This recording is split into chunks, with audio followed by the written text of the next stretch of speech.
હવે આ જે સવાલ રહેલો છે દોસ્તો, એમાં ઘણા વિદ્યાર્થીઓને ભૂલ પડવાની શક્યતા રહેતી હોય છે. કોન્સેપ્ચ્યુઅલ જો ભણ્યા હોય તો અલગ વાત છે, અધરવાઇઝ એમાં પ્રશ્ન થઈ શકે. માત્ર જે જીપીએસસી ની તૈયારી કરતા હોય તો એમને આ પ્રશ્ન આવડવો જોઈએ. ખાલી જે ક્લાસ 3 ની તૈયારી કરતા હોય, જીપીએસસી ની પરીક્ષા દેવા માટે ગયા હોય, એને આપણે સમજી શકીએ ન આવડે તો. આમાં શું કહેવા માંગે છે? ફર્સ્ટ જજ કેસ, સેકન્ડ જજ કેસ અને થર્ડ જજ કેસ, એટલે સુપ્રીમ કોર્ટમાં જજની નિમણૂક કરવા સંબંધી જે બાબત છે એની વાત છે. આના માટે હું તમને ખાલી માહિતી આપી દઉં કે જે ફર્સ્ટ જજ કેસ છે 1982 માં આવે છે. સુપ્રીમ કોર્ટમાં જજની નિમણૂક કરતી વખતે આખી પ્રક્રિયા શું હોય એના માટે થઈ અને અલગ પ્રકારના કેસ આવેલા. ભારતીય બંધારણમાં અનુચ્છેદ નંબર 124 માં એવું લખવામાં આવેલું છે, અનુચ્છેદ નંબર 124 જે સ્પેશિયલી એના માટેની જોગવાઈ કરે છે કે સુપ્રીમ કોર્ટમાં જજની નિમણૂક કઈ રીતે થાય. ભારતીય બંધારણમાં 124 નંબરમાં એવી વિગત રહેલી છે કે રાષ્ટ્રપતિ સુપ્રીમ કોર્ટના જજની નિમણૂક કરશે, પરંતુ કઈ રીતે? તો કે સુપ્રીમ કોર્ટની સાથે વિચાર વિમર્શ કરીને. તો આ જે વાક્ય લખવામાં આવ્યું છે એ વિવાદિત છે. બંધારણના ઘડવૈયા ખૂબ હોશિયાર હતા, પણ તેમ છતાં બંધારણમાં કંઈક ખામીઓ તો રહી ગઈ છે. જે વાક્ય લખ્યું છે કે સુપ્રીમ કોર્ટના જજની સાથે વિચાર વિમર્શ કરી રાષ્ટ્રપતિ નિમણૂક કરશે સુપ્રીમ કોર્ટના જજને. સુપ્રીમ કોર્ટમાં જજને જ્યારે નિમણૂક દેવાની હોય ત્યારે વડાપ્રધાનની સાથે વિચાર વિમર્શ ન થાય. જો વડાપ્રધાનની સાથે વિચાર વિમર્શ થઈ અને જજની નિમણૂક થાય ને દોસ્તો, તો એ સુપ્રીમ કોર્ટમાં જજ ન બને, એ પોપટ બને. પોપટ નથી બનાવવાના, સુપ્રીમ કોર્ટના જજ બનાવવાના છે. અને એટલા માટે અહીંયા આગળ એમ કહે છે કે સુપ્રીમ કોર્ટના જજની સાથે વિચાર વિમર્શ કરી અને આગામી જજ કોને બનાવવાના છે રાષ્ટ્રપતિ નક્કી કરશે. હવે અહીંથી સવાલ એ થાય છે બે પ્રકારના કે સુપ્રીમ કોર્ટના જજની સાથે વિચાર વિમર્શ તો કેટલા જજની સાથે? આ સૌથી પહેલો સવાલ, કેટલા જજની સાથે? અને આ વિચાર વિમર્શનો મતલબ શું થાય? વિચાર વિમર્શનો મતલબ એ થાય કે જે ભલામણ રાષ્ટ્રપતિને મળે એ રાષ્ટ્રપતિ માનવા માટે બંધાયેલા છે, કે પછી રાષ્ટ્રપતિને જે ભલામણ મળે નામની કે આ વ્યક્તિને જજ બનાવો, તો એ માનવા માટે બંધાયેલા નથી. તો બે પ્રકારના સવાલ અહીંથી ઉપસ્થિત થયા કે સુપ્રીમ કોર્ટના જજની સાથે વિચાર વિમર્શ થાય તો સુપ્રીમ કોર્ટના કેટલા જજની સાથે? કેમ કે સુપ્રીમ કોર્ટમાં અત્યારે હાલમાં તો 1+37 જજ છે નવા નિયમ પ્રમાણે.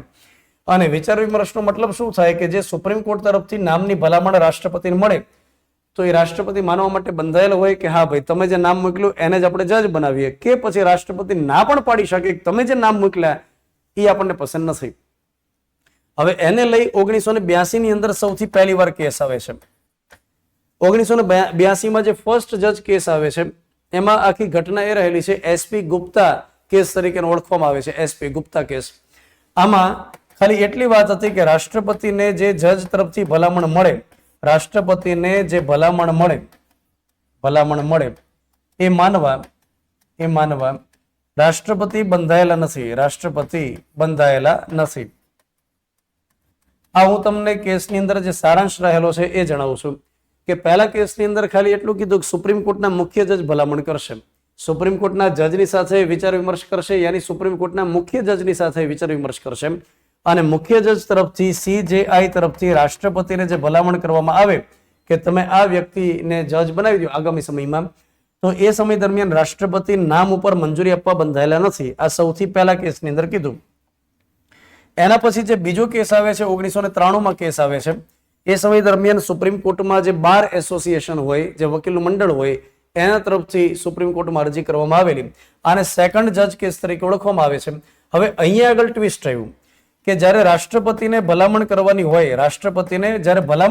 હોય તો એ સમય દરમિયાન માત્ર સુપ્રીમ કોર્ટના મુખ્ય જજ એકલા ભલામણ કરશે એમ નહીં ચાલે, એની સાથે બીજા બે વરિષ્ઠ જજ પણ જોશે. બીજા બે વરિષ્ઠ જજ મતલબ કે એક કમિટી બને.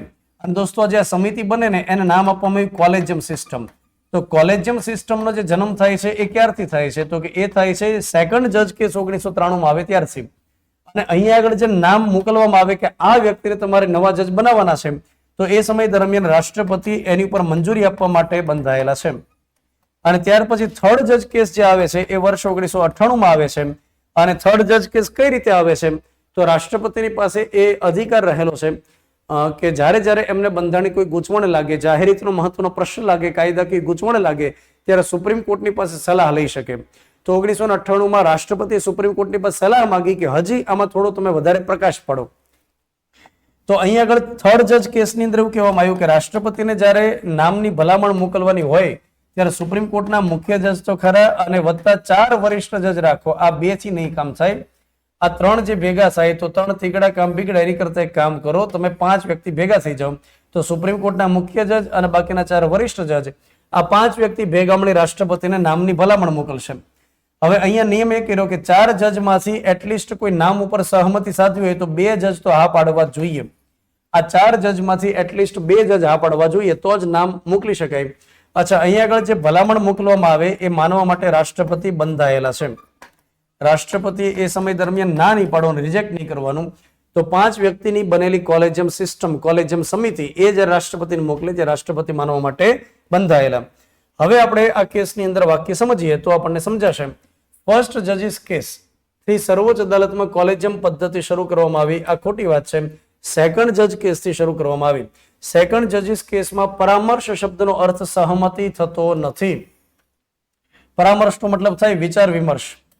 આ વિચાર વિમર્શનો મતલબ પરામર્શ થાય પછી પરીક્ષામાં ખબર પડવી જોઈએ. હવે તમે એમ કહો કે લે અમે તો ભણ્યા ત્યારે વિચાર વિમર્શ શબ્દ જ આવ્યો હતો, પણ વિચાર વિમર્શને જ પરામર્શ કહેવાય. શબ્દનો અર્થ સહમતિ થતો નથી એવું કહેવામાં આવ્યું.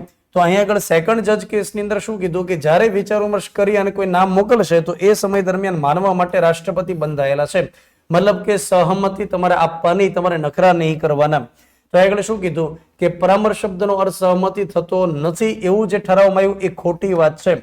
કેમ કે અહીંયા એવું કહેવામાં આવ્યું હતું કે જે પરામર્શ થાય, વિચાર વિમર્શ થાય અને તમને જે નામ મોકલવામાં આવે એમાં રાષ્ટ્રપતિએ સહમતિ દાખવવાની, એમણે અસહમતિ નહીં દાખવવાની. ત્યાર પછી થર્ડ જજીસ કેસ રાષ્ટ્રપતિ સંદર્ભ કેસ તરીકે ઓળખાય છે. આ વાત સાચી રહેલી છે એટલા માટે કેમ કે રાષ્ટ્રપતિએ સુપ્રીમ કોર્ટની પાસે સલાહ લીધેલી હતી તો એને રાષ્ટ્રપતિનો રેફરન્સ પણ કહેવામાં આવે. તો આમાંથી કયું વિધાન સાચું છે? માત્ર 3 એ સાચું રહેલું છે. દોસ્તો, આ જે સવાલ રહેલો છે એને અઘરાની કેટેગરીમાં આપણે ચોક્કસથી મૂકી શકીએ. સહેલો કે મધ્યમ પ્રકારનો નથી.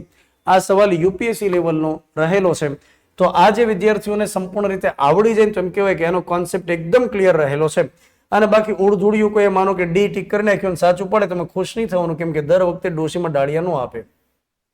હવે આજ